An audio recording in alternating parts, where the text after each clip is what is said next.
0971. Call the office at 572-0383 or 572-0215. Rev-Up St. Lucia, the alpha of radio.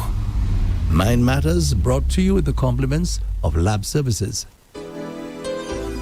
Knowing is the first step. Knowing is confidence. It's a compass guiding you towards medical answers.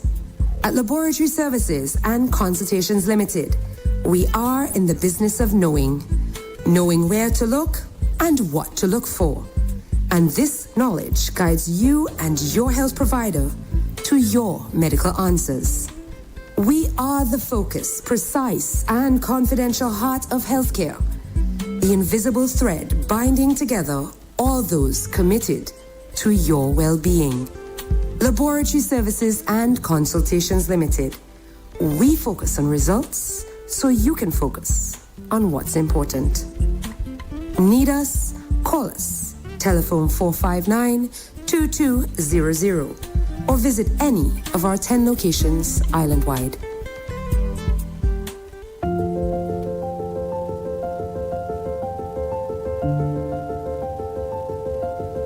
It's now time for Mind Matters with Dr. Julius Gilead. Dr. Gilead, it's good to see you again. Same here. And good morning. Good morning. Listeners, welcome to Mind Matters, the program where we explore the mind, emotions, and everything that makes us human. I'm your host, Dr. Julius Gilead, and today we're talking about something that affects every one of us, whether directly or indirectly, and that is stigma. Despite all the progress we've made in medicine and technology around the world, stigma remains one of the biggest barriers to people getting mental health care that they need. The WHO reports that 1 in every 8 persons globally lives with a mental disorder. And think about that, 1 in 8 persons. Yes, yet nearly 2/3 never seek help. So you could say out of the 1 in 8, 0.3 of them don't get help, and the rest don't. And why is that? Well, that's stigma, that's what we're going to speak about. Okay. So it's not treatment, that the treatment doesn't exist, because persons have a lot of fear, shame, judgment around the topic of mental health. In the Caribbean, stigma is even more pronounced, and many people still see mental illness as a weakness, as a punishment, especially in religious circles, as a family shame, or somebody do them something, or a spiritual battle, these kinds of words that persons use. And we often hear words like I just used, or persons may tell the person to just toughen up, or you're too soft, or you just need to get over this, or it's all in your mind, these kind of things. And these words, although they may be spoken casually, they can actually isolate persons and prevent them from getting help, which may escalate the issues that they're dealing with. The truth is that mental illness is not a character flaw. It is a health condition. And persons find that very difficult to believe in a lot of the cases, especially when they see somebody who was functioning at a high level at one point, and suddenly their behavior changes, or they start to function at a much lower level. Then persons take into account things like somebody was jealous of them, or they did somebody something, or they're paying for something, or these kinds of remarks that are made. Or somebody did them something. Yes. But like I said, it's a health condition. And just as we treat diabetes or hypertension, we can and should treat every mental health, every mental illness as an illness. So even a lot of my clients, I like to let them know that they are not the illness. They have an illness. Because I don't think anybody is hypertension or anybody is diabetes. The person has those things, and it's the same with mental illness. There is a person, and there is the illness that the person carries. So the illness is like a burden, just like high blood pressure may be a burden for some persons, for others it may not. Yes? So what we're going to do today is more or less explore how stigma develops, why it's so hard to overcome, and I'm going to be asking a lot of persons to call in just to give us their experience around stigma. And before we continue, I wanted to ask or just note a survey. So there's a stigma survey that I would give some persons, and the questions are like this. So the person would answer either they strongly agree to strongly disagree. And anyone can have a mental health problem. That's question one. I would be too embarrassed to tell anyone that I had a mental health problem. That's question two. Question three, people with mental health problems are likely to be violent. Question four, it's easy to spot someone with a mental health problem. Question five, once you have a mental health problem, you have it for life. Question six, someone with a mental health problem should have the same right to a job as anyone else. Question seven, I would not want to live next door to someone with a mental health problem. 8, as soon as the person shows signs of a mental health problem, they should be put into hospital. 9, using words like nut, psycho, madman is just a bit of fun, no one gets hurt. And 10, if I thought that I had a mental health problem, I would know how to get help. Now, those questions were put to persons, especially in the UK. There's been a lot of research and attempts to reduce stigma in the UK. And I remember at one time there was this big campaign that was going on there, and they measured the stigma using similar scales like what I just mentioned. And what they found is that after the campaign, the level of stigma actually increased. Wow. Yeah. Mm. So the campaign was basically based on providing persons with more information about mental illness, getting persons more involved in the mental health process and so on. And stigma actually increased. Yeah. Other researches, other campaigns have resulted in decreases. And in those campaigns, what they have done basically is to get persons with mental illnesses more incorporated into the society, so that persons actually interact with them more and realize that, hey, these persons are real persons who can hold a job, who can have relationships, who can have friendships, who can live normally like everybody else. So we in the Caribbean have that difficulty, especially when we see persons exhibiting bizarre behavior. And one time we become fearful. I remember when I was a young boy walking down the chaussee road, this man, I don't know who he was, walking down the chaussee, just swinging his arms at the air. And it was a frightening, I won't say it was a frightening experience, but I crossed the road just so that I wouldn't get hurt. Yes. Mm-hmm. But I just found it amusing. At that time, I was already interested in mental health and so on. And it's one of my earliest experiences, and I could have seen the other persons around, the stares that they were giving the gentleman, the looks, the snares. And I'm sure a lot of persons remember persons who at times, because they've lost touch with reality, they denude themselves, they remove all their clothes and they go walking around the communities. And I'm always very angered to see persons record that, because it's adding more shame to somebody, because when they do get back to the normal frame of mind, there's a lot of shame around the behaviors that they exhibited. And then to see a picture of you walking around naked, that does not help at all. So, Dr. Gilead, when we talk about stigma, how does it stigma manifest itself in St. Lucia? Well, in St. Lucia, I think we cannot just use St. Lucia as a bubble. Stigma is a worldwide problem. And stigma in itself has 3 parts. So there's stereotypes, there's prejudice, and there is discrimination. So the stereotype is the belief, basically. So, for example, people with mental health or with mental illnesses are dangerous. I know persons have that belief. And to state the facts, persons with mental illness are actually a lot more, I think it's more than 10 times more likely to be victims of violence than they are to be perpetrators of violence. And then there's prejudice. So this is the emotion. So what do you feel when you see somebody with a mental illness exhibiting whatever behavior it is, or when you have to confront or interact with somebody with a mental illness? So it's basically the emotion around the belief. Yes? And then we have discrimination, which is the action. So avoiding. So like me as a boy crossing the road, excluding. So somebody with a mental illness applies for a job, and because they're diagnosed with a mental illness, you tell them they can't get a job. mistreating persons, calling people madman or mad woman, those kinds of things.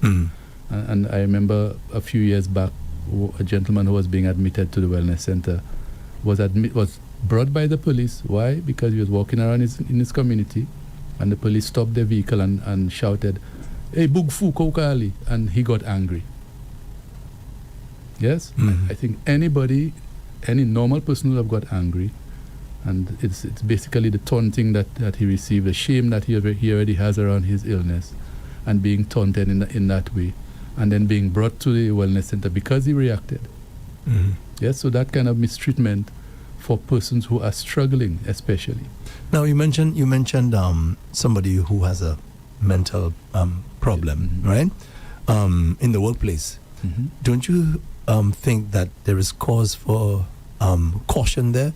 Because let's just assume the person has an episode, and you as the employer or fellow employees, you don't know how to handle it. Isn't there some cause for concern there? Yes, so that is the issue. The employers don't know how to handle it. So how can employers and the fellow employees arm themselves with tools that they can use in case that person has an episode? And that is where the focus needs to be. Because you have a lot of business places where they don't care.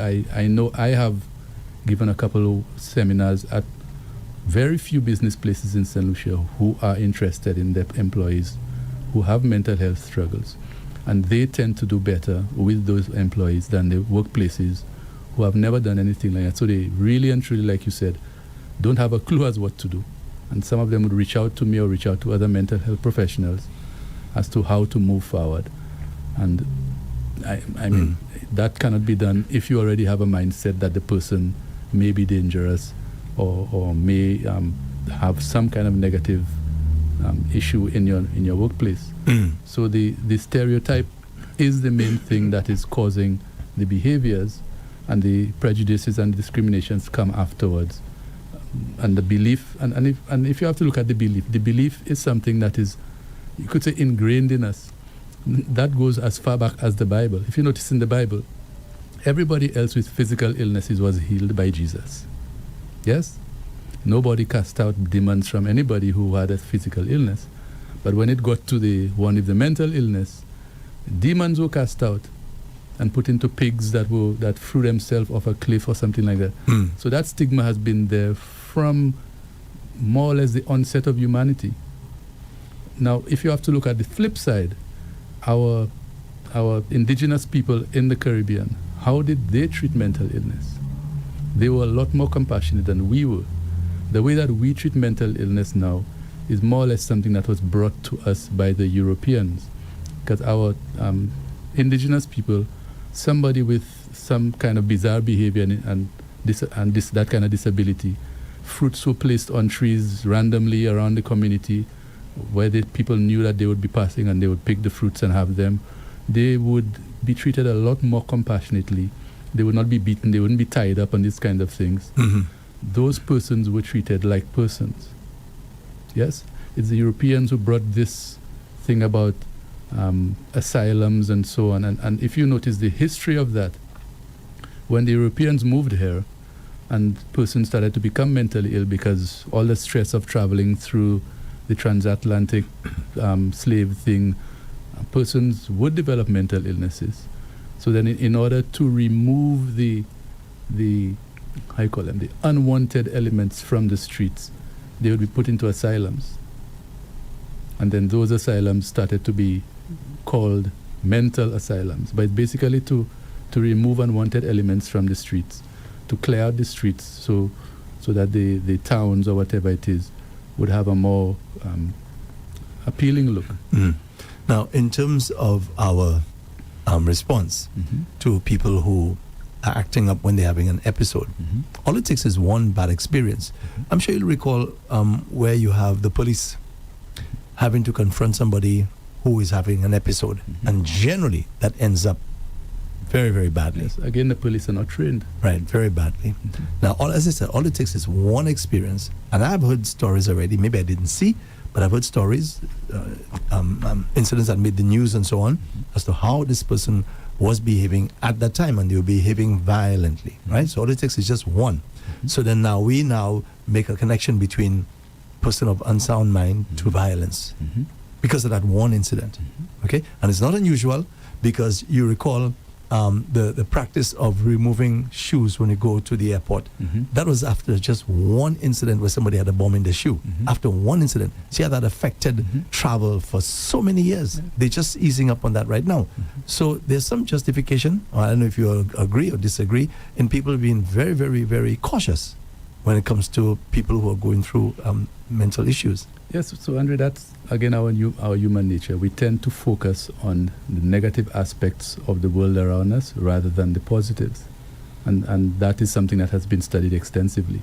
Human beings tend to be more negative-minded than positive-minded. And that is across the board. You, in a workplace, doing good things all the time, you make one mistake and you're demonized. And it's just like the bomb thing. One person gone to a plane with a bomb in the shoe, and now everybody has to take off their shoe to make sure they don't have a bomb. That's right. And that is human nature. So even with the mentally ill person who is violent, one mentally ill person who is violent, now everybody who's mentally ill is seen as violent and seen as unstable. Right, exactly. And seen as unpredictable. And that is not fair to the numerous persons who are struggling with this illness already, because having a mental illness, most of the persons feel helpless because their mind is doing things that they cannot control. And that helplessness, coupled to being rejected, being criticized, being judged, instead of being supported. Yeah? And that is what persons with mental illness need, support. How many persons know that Friday is World Mental Health Awareness Day? This coming Friday? This coming Friday. Well, usually these things are announced the day before. Yes, so I'm sure you've been hearing a lot about Lupus Month and this month and Diabetes Month, but World Mental Health Awareness Day. How many persons knew about suicide, World Suicide Prevention Day? That was last week or? Last month, September 10th. The first program that I did here was on that day. So you see, mental health itself is always on the back burner. We have to look at even the mental health budget in most countries. Usually don't go for more than 2% of the health budget, not the total budget, the health budget. Now, Dr. Gilead, generally, or as I say usually, when you have organizations, say like the Cancer Society and all these other organizations, these are people who are directly affected sometimes, right? Whether it's sickle cell or whatever, cancer, or diabetes, hypertension. These are people who are generally affected, right, by a particular issue, right? Okay, so they will get together and form an organization to raise awareness, etc., etc. In the case of mental health, that's a different kettle of fish there. Yes, and that's exactly why we're speaking today, because it is because of the stigma around mental health. So persons with mental illness go ahead. usually don't want other persons to know. So it's not just the public stigmatizing against persons with mental illness, but the persons with mental illness also stigmatize even more. So you'd hear somebody saying, "Is made that mad, I not mad. I'm not mad like that one." Or if an organization is formed which involving people with mental health issues, people will be very distrustful. Yes, not just that, but I remember there was a few years ago when I believe the Mental Wellness Center had tried to incorporate some of its inpatients into carnival of some sort. And I think they were seen as mad people, the mad people band, or some story like that. And that is the kind of stigma that persons don't want to go through. So persons don't want to go through that kind of judgment and that kind of rejection and those kind of negative remarks and negative comments that persons make about them when they are struggling with something that they have very little control over. Let me ask you, Dr. Gilead, is the person who is going through these mental issues, right, are they aware of what's going on? Yes. Are they? So it depends. You see, Andre, the mental illnesses are along a spectrum. So you do have those mental illnesses that are not severe, and you do have those that are severe. So things like anxiety, depression, PTSD, the other OCD, those kind of things, they are not severe, so they do not allow persons to lose touch with reality. So when you move down that spectrum into things like schizophrenia and bipolar disorder, those are the mental illnesses that when they do become severe, because they are also lighter forms of these, when they do become severe, then the person has the capability of losing touch with reality. Now that phrase, lose touch with reality, is one where we have to look at whether the person is having what we call delusions. So delusions are fixed false beliefs that no matter what you tell them, they're going to have that belief, like somebody has secret cameras in the ceilings following me around, or somebody put a chip inside of me and controlling my thoughts or controlling my behavior, or they're hearing voices and the voices are telling them to do things or telling them about people saying things about them. And those kinds of things, or those persons may exhibit disorganized behavior, so they withdraw, they wear multiple layers of clothing, may go search garbage or stare into the sun, those kind of things. Or just talk to themselves? Just talk to them. Well, not to themselves, but they'll be talking to something. To something that is talking to them. So because all of us talk to ourselves. Well, that is true. That is true. But let me ask you, is it that they're hearing somebody or something talking to them? Or? Yes, they are. So we like to tell people, you're not hearing nothing, but they are hearing something. Do you know what that is? Well, any idea? It is because of the illness, the brain works a certain way. So there has been research around that, and some research has shown that the vocal cords in itself are moving without the person speaking. So then the vibrations of the vocal cord, the brain is picking up the vibrations and forming that into words. Yeah? Now that's some research. There's been other research to refute it, but some research did prove that. Now, yes, some persons have certain beliefs that what you find is that when the symptoms come on, those beliefs are amplified. So you may have a religious person who develops hyper-religiosity, or somebody who is not religious, or maybe was religious before and develops hyper-religiosity, or some person who maybe has a difficulty with one person and then becomes very suspicious of that person and becomes very agitated and so on, just by the mention of that person's name or just by the thought of that person. So again, if we move into the realm of losing touch with reality, that is where the risks of violent behavior comes on. Although you may have persons with anxiety or OCD who can exhibit violent behavior, or even persons with personality disorders, things like antisocial personality disorder, which is called, or which used to be called, psychopathy. So psychopaths, or even narcissistic personality disorders, or even borderline personality disorders. So those persons can become violent depending on the situation that they're in, on the emotional arousal that they're experiencing at the time. So what do you want our listeners to call about in particular? I just basically want persons to call in to tell me what kind of stigma you have seen around mental illness in your community, and how we can discuss how we can change the conversation. Okay. Let me just give the numbers. The fixed line is 572-9710, 572-9710, or the WhatsApp platform 287-0971. WhatsApp is 287-0971. Again, the fixed line 572-9710, or WhatsApp 287-0971. Dr. Gilead, I'm no expert for sure, I'm no expert. But I've found that in my interactions with people in general, right, I tend to recognize somebody who is not mentally stable.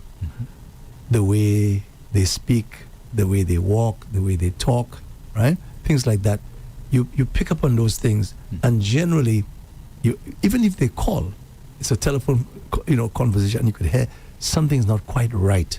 Okay, is that judging someone? Yeah, so your whole statement is judgmental, Andrew, because you're saying that something is not normal, and you're saying something is not right. So those two words are very judgmental words, because it is right for that person. The person's behavior is their behavior. The person is comfortable with their behavior, and we in psychiatry use two terms, something called ego-syntonic and ego-dystonic.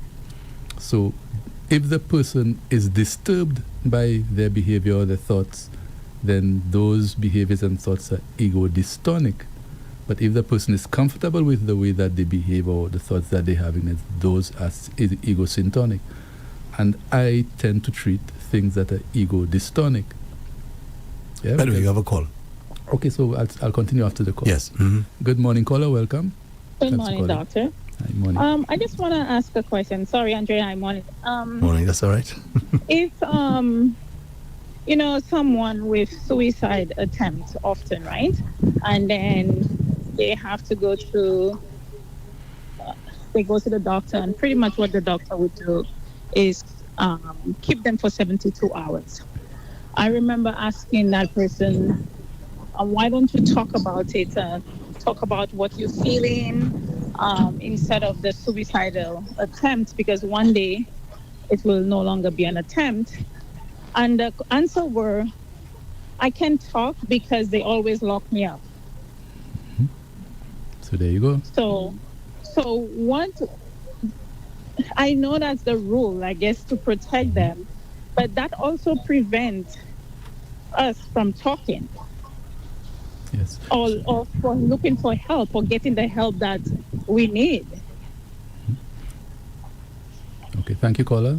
Appreciate your comment and your question. Mm-hmm. One of the main, how do you call it, things that propagate stigma is the mental institution.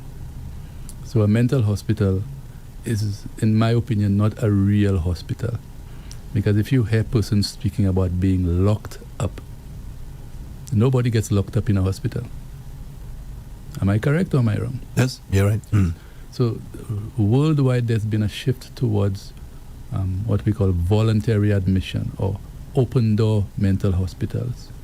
And that is a difficult thing for a lot of persons to fathom. Mm-hmm. I know for sure that in Trinidad there is an open door mental hospital. So when you say open door, what does that mean? You come in when That you want means and leave when you the want? person has the right to leave anytime they want if they are not a risk to themselves nor to anybody else. Mm-hmm.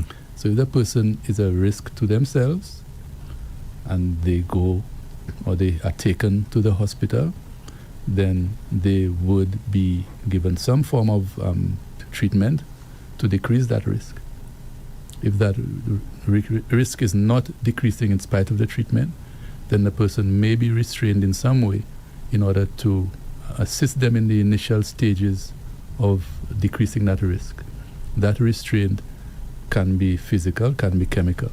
So one of the restraints that we use most often in the Caribbean and around the world is the locking up. And let's look at it from a human point of view. So let's say you, Andre, are having difficulties and your mind is starting to tell you things and you're starting to do things that you don't usually do. And your behavior becomes out of control. So basically you feel out of control. So and you feel helpless that you cannot control any of this. And then you go to somebody for help, and then the person takes you and locks you behind the door or behind bars, because that's what most of the mental hospitals have, bars. Mm-hmm. So you get locked up and you're not allowed to leave. You're not allowed to have any kind of freedoms. You're not allowed to have any kind of devices or smoke if you're a smoker, anything like that. So basically you become a prisoner and you feel more helpless. How does that help with the way the person looks at the mental health system? The person then feels, I cannot reach out to these persons because I will get, like exactly what she says, I will get locked up.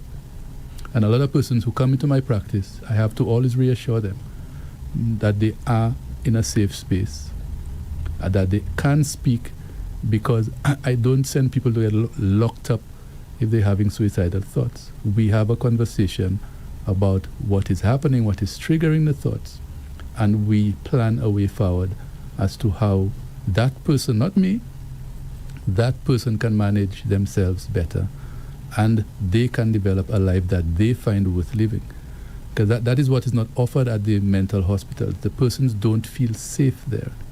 They are forced to be safe, but they don't feel safe because they're locked up. Nobody who's locked up feels safe. And if you go to Borderly, nobody at Borderly feels safe because it's a locked up environment. Mm-hmm. You have another call, by the way. Yes. Thank you.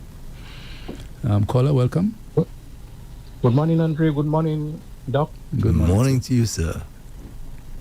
Thanks for accepting my call. You're welcome. Doc, when someone stigmatizes another person, does it come with a sense of fear? Yes, but that's the main thing that I spoke about. So the stereotype, and then the prejudice. So the prejudice is the emotion that comes with the stereotype, and it's the fear that follows the belief that people with mental illness are unstable or dangerous. Excuse me. Because if I wouldn't be safe. I mean, staying around somebody who has a mental illness.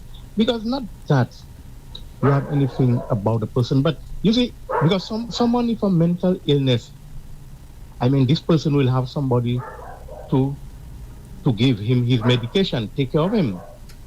Now, you staying around this person with this mental illness. Now, you don't know if his guardian give him his medication. So this will once you see that person, you'll always have that fear that has this person taken his medication? That will come. That is the first thing that will strike you again. If you know someone has a mental illness, you know sometimes you're afraid of watching the person in his eye. Yes, so one of the things I want to thank you. One of the things and you have another call, but go ahead. What I want to respond to that is you now need to ask yourself, why am I having this fear? What about this person who's never been violent towards me, who I've never seen violent, causes me to have this fear? And it is basically human beings have a fear of becoming like this. So I fear. And I guess it's our highly religious background again. I fear that person's spirit may come into my spirit and take over my spirit, and I become like them, and those kind of things that I hear persons saying. Mm-hmm. So we always need to ask ourselves, why am I having this fear? What about this person, who I don't even know most of the time, is causing me to feel that fear? Remember I gave you the story about the shoe? Yeah. That's just that one. Mm-hmm. You have another call. Yes. Good morning, caller. Thanks for calling. Good morning, Doc. Morning. Good morning. Good morning. I feel such empathy for the mentally challenged when I see them on the streets. As a child, I was always afraid of the older ones we had around, Docky, Guy Love, all the others. They scared me because the behavior was what's the word I'm looking for? Erratic, and you didn't know what to expect. Unpredictable. Mm-hmm. But also fear comes from not understanding mental illness. But as I've gotten older, I've done research, I've read up, you start to see what certain things are. And I can only have empathy for these people because nobody wants to be living on the streets. Nobody wants to walk the streets naked. Nobody wants to be taken a video of doing weird things, which if you knew them in their normal right-thinking mind, these are people that you can have conversations with. These are people who are loving. These are people who have families, and some families do take them in and clean them up for a while, but they go back on the street. I don't know why, but it is something that they do, and it can't be easy for any family member to know that their family member is out there struggling and they can't do anything to help this person because they want to go back. And I started understanding mental illness also because there was someone from my family who started living on the street. And I never knew what the illness was, But I suspect there was a little bit of schizophrenia going on. When I was a child, I was afraid of him. But then, as I grew up, I spoke to him, I sought him out, we laughed, we spoke, we ate together, I bought him stuff.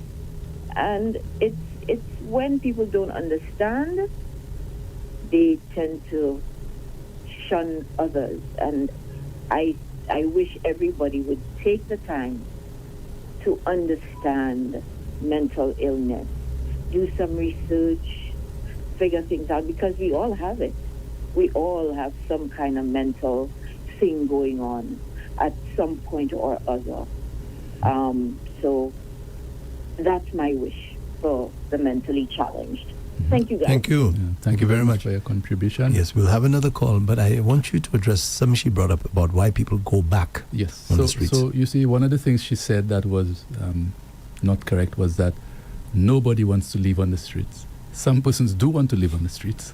Okay, we'll get back to that in a second. Let's take the call. Good morning, caller. Hi, good morning. Thanks Hi. for calling. Morning. Yes, good morning. Thank you for calling. Go Yes, ahead. sir. Good morning to you, Andre. Good morning to the doc. Morning to you, sir. Thanks for calling. Yes, sir. I just a question I have. I'm a former police officer in Barbados. I'm St. Lucian, but I grew up in Barbados and I was a police officer there. Now, I remember on 3 different occasions, I was asked to go and convince a mentally challenged person to come along to take them to the mental institution. And the first time I did it, I was a little fearful, but the second time, it was the same person. I was able to go and convince them to come along. And then because I guess I was able to do it the second time, the third time they asked me again to go and assist with the other person. And just like the doc is saying, I guess if you're not stereotyping that person, then your fear is less. My question has to do with in St. Lucia. I know recently there've been a couple of incidents where the police have had to shoot mentally challenged people. I'm just wondering what is being done, as because this program is a wonderful program. What is being done to train special police officers to assist when you have situations where they're called to assist with mentally challenged people without having to resort to shooting them, and injuring them, stuff like that. I was just wondering if you know of anything that's being done in that regard. Yes. So honestly, Thank you, sir. Thank you, caller.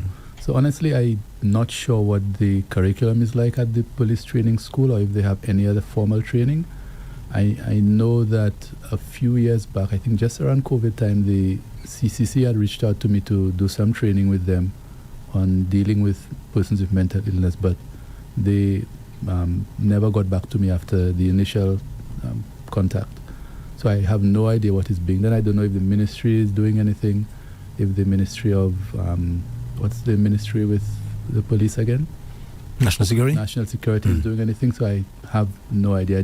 I know for sure that the police don't have much training with regards to dealing with persons with mental illness. They do their best, and I must commend them for the work that they do in spite of the lack of training. It would be wonderful for them to be formally trained. I actually had done a short training with the police and fire first responders a few years back. I think it was 2019, on psychological first aid. So it had to do with disasters and dealing with persons who have acute mental issues after a disaster.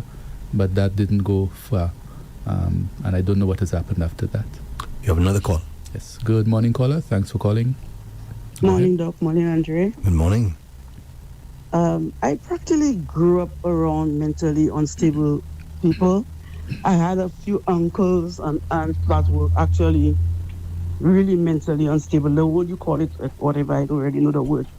And they actually lived, 2 of them lived their entire lives at what we used to call the Golden Hope.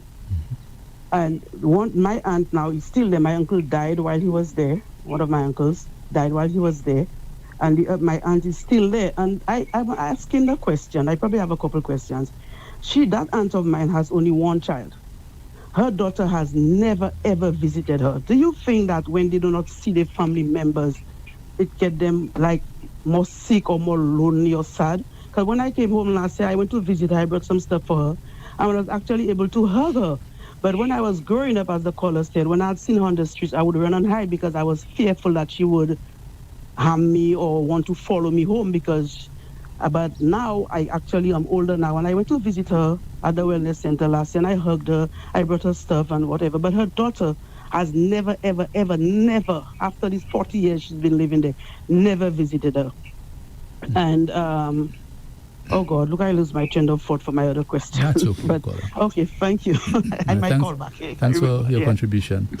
One of the things I want to say is that persons with severe mental illness, we also have to look at the toll on their family. So it's not easy for a family to be dealing with somebody with a severe mental illness who is unmedicated or who is resistant to treatment and who is disruptive, especially for small children. And saying that the daughter's never visited her, I think we also have to look at the daughter's side of the issue. How did the daughter see that parent growing up? Did that daughter grow up with a lot of fear of that parent? Did that daughter grow up feeling rejected by that parent, feeling abandoned by that parent? How did the daughter see her, and what kind of connection did the daughter have with her? Because if there is no connection, then her going to see her mom may actually bring up a lot of traumatic memories that may then cause her to develop some symptoms of mental illness. So that daughter may in effect be protecting herself from whatever she thinks may happen with her going to visit her mom. So you have another call. Yeah. Hi, good morning, caller. Thanks for calling. Hi, good day, Doctor. Good day, Mr. Paul. Good morning to you, sir. My question, because we often heard most time people with mental illness do not want to take their medication, and even when they have a good family member who tries, they tend to stay away. Now, what we know in St. Lucia, we would know a lot of people would put the medication in the food. So I want the doctor to know if it's more effective or if it do the same thing. That's a good question. The next thing, he said mental health day was a few days ago, but I think it's tomorrow, October the 10th. That's Friday. Whole mental health, yeah. Yes. The 10th. All right, so I'm going to listen to see what you're going to say about putting the medication in the food. Okay, so thank you, sir. Thank you. So that situation can have two consequences. Number one, it can keep the person well. And number two, that if the person finds out that that is being done, then that can be a different situation that is being dealt with, because the person then feels betrayed. The person starts to develop the belief that they're being poisoned, and all kinds of other things may arise from that, and which may result in violent behavior in that household, or the person leaving the household and not coming back, or never eating from anybody in that household again. And I have had instances like that. Whenever persons tell me that they are putting the medication in the food, I warn them of what can happen because of it. Or if they are not around, then the person does not get medication, then what? Mm-hmm. So the optimal thing is developing relationships with the person. Number one, the person developing a therapeutic relationship with their care provider. So if the care providers have difficulty developing that kind of relationship with the person, where they're able to motivate the person enough to take their medications, then that is a difficulty that the family has to deal with. Then they may probably have to seek out another care provider who can bridge that gap. It is very difficult to bridge, and it comes down to how safe the person feels in the relationships, because I don't know anybody who wants to have a mental illness. So it's about getting the person to a point where they accept, I have an illness, I am not an illness, and how do I manage myself without persons trying to control me because I already feel out of control? How do I manage myself? So the person taking responsibility for themselves and their behavior. And that is something that has not been done in the past, and that's why we have so many, what I call them, revolving door patients at the wellness center. So they go out this week and they come back the next week, and they go back the next week and they come back in 2 weeks. And it's just a lot of the same persons that are seen being taken back there over and over again. And it's a burden for the mental health system, because a lot of those resources can be used in the community to provide better care, can be used to do other things. And the main thing that is causing that is the stigma that's around mental health. And the stigma is being fueled not just by the community, but even by the mental health care system that is available in St. Lucia. You have another call. Yes, good morning, caller. Thanks for calling. Good morning, Doc. Good morning, sir. Andre, hi, good morning. How are you? Not too bad. Doc, I think we have an issue, a problem in St. Lucia, where you find that lots of people go to the obeah man and stuff like that because they feel like somebody is harming them. Mm-hmm. Don't you think there should be some kind of program where they need counseling before they even take themselves to an obeah man and spend all that money? And this thing, when I look at it from psychological standpoint, people should think twice before going to an obeah man, because sometimes even we have a stigma where people think that every time that you had a sore because of diabetes, that somebody did harm to you. And I think that can affect the person that think that harm is done to them. You understand? So there should be some kind of counseling for these people before they even go to obeah man and spend endless of money, and they will not get any kind of benefits from that at all. Mm-hmm. So I sometimes concern why people do that. Is it a psychological problem that they have? Well, caller, it has to do with the belief system that we live in. We live in a belief system that is highly religious, and if you look at a lot of our cultural background, had to do with things like obeah, or good and bad, and religious, or God and Satan. And so persons have those beliefs that if something they're having some disturbance in their mind, that is something spiritual and that can be managed by an obeah man.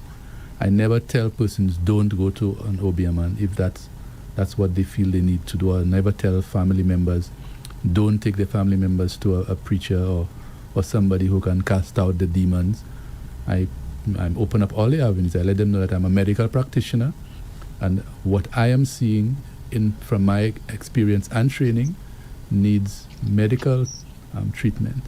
So the family's decision to take them to wherever that they want to take them, or the person's decision to go wherever they want, that is their decision. It's their money that's being used. I mean, I let them know again that what I am seeing is purely medical. And if they believe that the spiritual intervention can assist, then all fair and good. I remember I had a family in the outer district who had taken their child to multiple... Sorry. Do you have a follow-up question, colleague? I noticed you're still there. No, that's okay. Okay, thank you very much. Thank you. Yes. So they took their family member to multiple spiritualists, and there was no effect. And when I started the child on medication, the child got an immediate relief. Yes, and I had to let them know that yes, seeking other avenues may be important to the family, but what it does is that it prolongs the course of the illness. So the longer that severe mental illness remains untreated, the more difficult it becomes to treat. And I think some studies show that if somebody who's having symptoms of schizophrenia or bipolar disorder go for more than 2 years untreated from the time of onset of the symptoms, that person then develops other difficulties that make the course of their illness even poorer. Just going back to the point earlier, I think a female caller was saying that, and you said that we're saying who wants to be on the street, and you said that there are those who want to be. Yes. Could part of the reason be what we just covered a while ago there, that question, very good question about putting medication within the food and this sort of thing, and if the person finds out that now all of a sudden now I don't want to stay in that environment, I want to be on my own vibe. So that's one of the causes, Andre, but then persons are human beings and they make decisions for themselves, so we have difficulty accepting the autonomy of those persons. We feel that they need to do things the way we want them to do things. Mm-hmm. And a lot of persons don't. I know there's this guy in town, I don't know if you know him, Disha. He sleeps anywhere and so on. So I probably do. I know him personally, and every time I see him, I tell him, boy, I never see a man happy like you. Just lie down anywhere on the sidewalk, and you just come and go as you please. If you want to bathe, you bathe. If you don't want to bathe, tell him, boy, sometimes I really envy you. And we would just laugh together.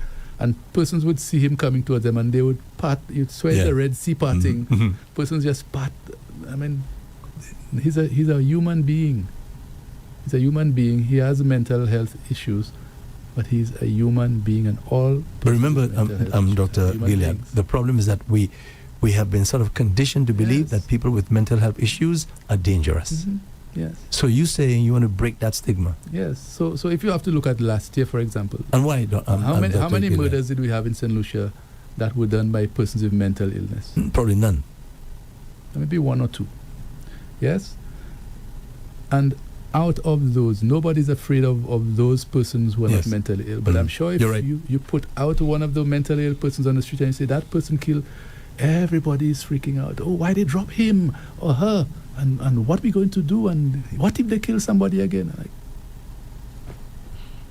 And most of them are very remorseful. They beat up themselves because in a moment of illness, they killed somebody.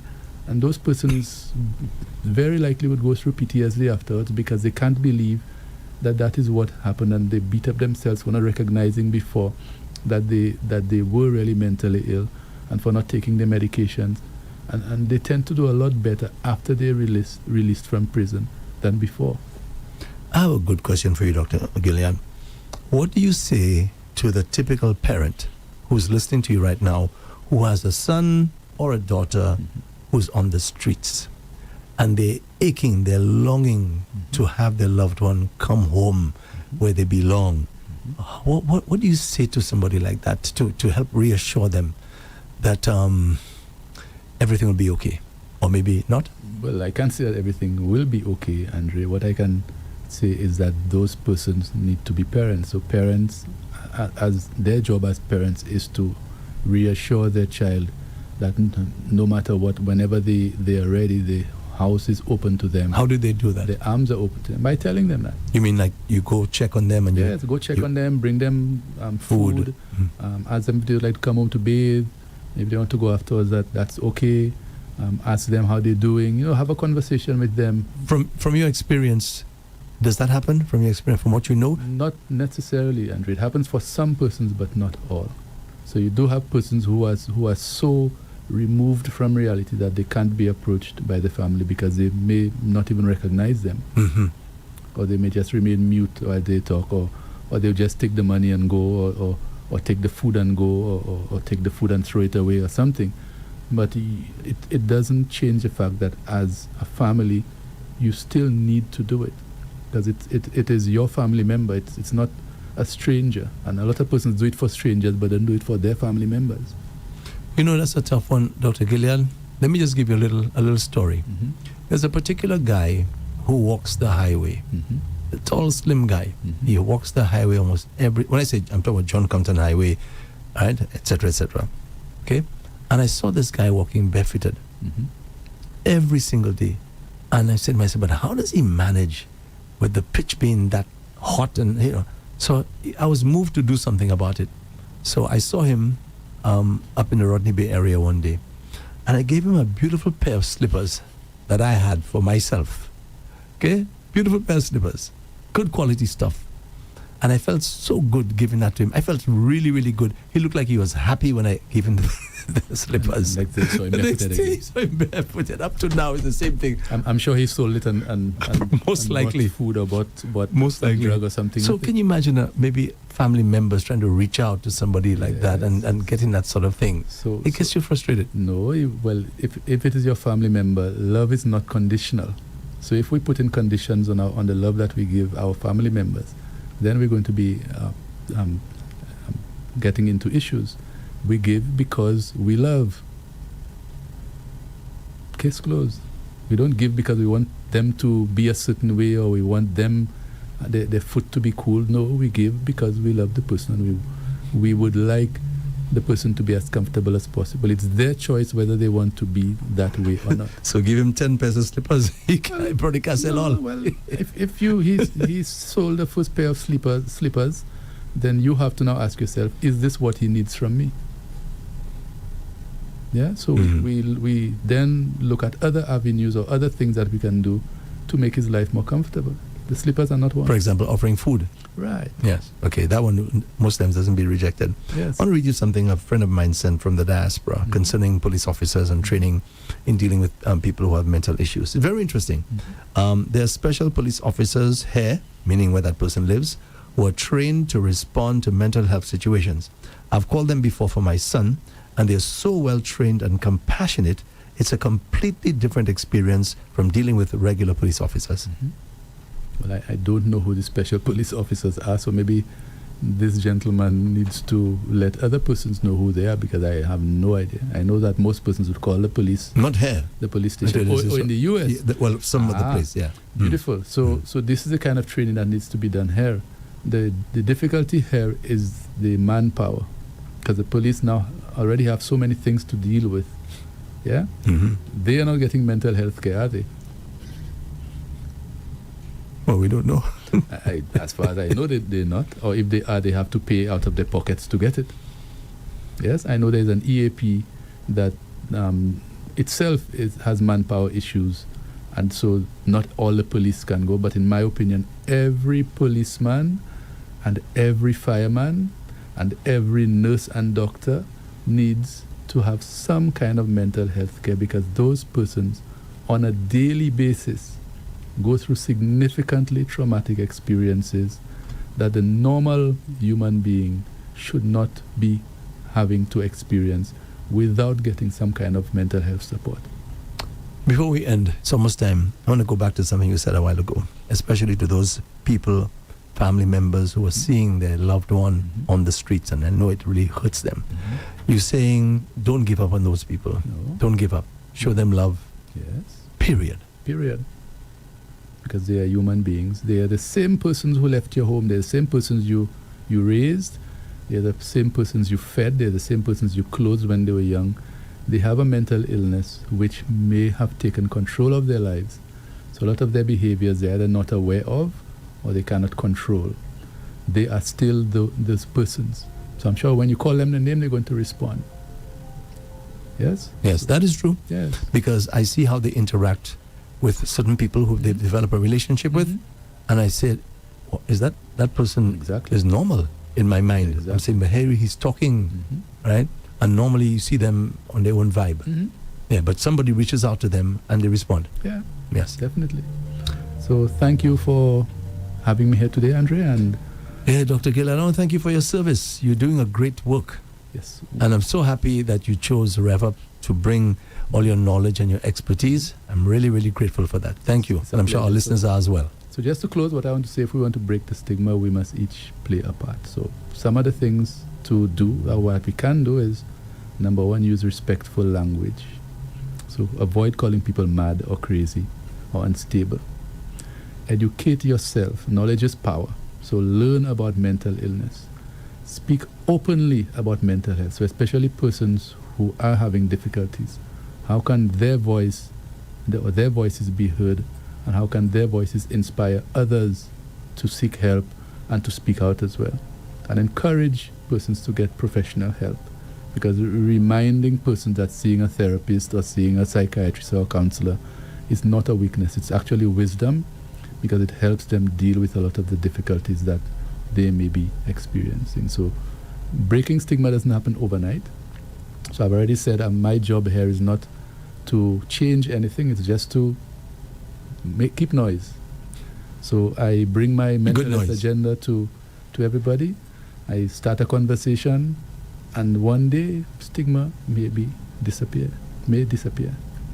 Okay, Dr. Julius Gillard, thank you so much. Until next week, Wednesday, same time? Next week, Wednesday. 10 o'clock? Yes. All right. Have a good day. You as well. Thank you very much. You've been listening to and viewing Mind Matters with Dr. Julius Gillard, brought to you with the compliments of Lab Services. Knowing is the first step. Knowing is confidence. It's a compass guiding you towards medical answers. At Laboratory Services and Consultations Limited, we are in the business of knowing where to look and what to look for.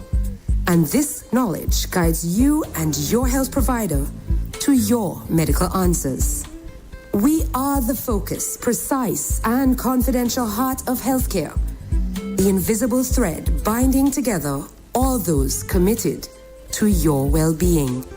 Laboratory Services and Consultations Limited.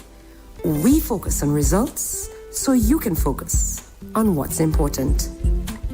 Need us? Call us telephone 459-2200, or visit any of our 10 locations island-wide. Rev-Up St. Lucia is located at Unit 4, Gablewoods Mall, Sunny Acres, Gas-Free St. Lucia. Tune in on 95.9 FM or online at revupslu.com. Call the studio at 572-9710 or WhatsApp 287-0971. Call the office at 572-0383 or 572-0215. Rev-Up St. Lucia, the alpha of radio.